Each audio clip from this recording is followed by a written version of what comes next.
নে ভাই, শরীয়ত জিনিসটা কি? শরীয়ত হচ্ছে গণ্ডি তথা বেড়া। গন্ডি বা বেড়া, আলহামদুলিল্লাহ বুঝলাম, কিন্তু এই যে মূল উৎপত্তি রয়েছে কোন এটা তো কর না। শরীয়ত হচ্ছে তোমার ধর্ম।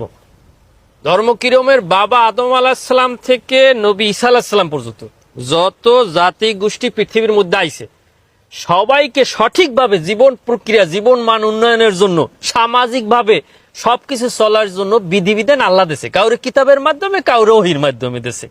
দেওয়ার পরে মুহাম্মদ সাল্লাল্লাহু আলাইহি সাল্লাম পৃথিবীতে আগমনের পরে তাকে যে মুজিজা, তাকে যে কিতাব দেওয়া হয়েছে, কিতাবুল্লাহ তথা আল্লাহর কালাম বা ফুরকান বা কোরআন মজিদ, এই দেওয়ার পর আল্লাহ শরীয়তের গণ্ডি বন্ধ করে দিছে স্পষ্ট। মানে কোরআন আসার পরে শেষ, পৃথিবী ধ্বংসের শেষ পর্যন্ত, কিয়ামতের আগ পর্যন্ত কোরআনের বাইরে অন্য কোনো নবী আসবে না, অন্য কোনো কিতাব আসবে না।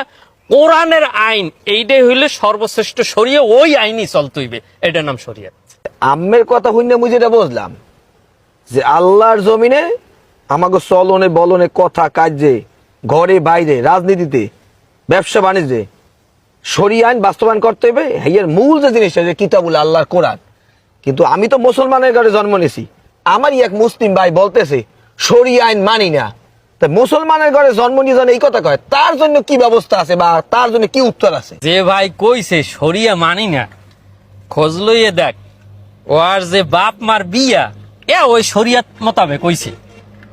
এবার ওর বিয়াও শরিয়ত মোতাবেক হইছে। ওই যে জন্মের সময় কানে আছেন, হ্যাঁ ওদেছে, আকিগা ওদেছে।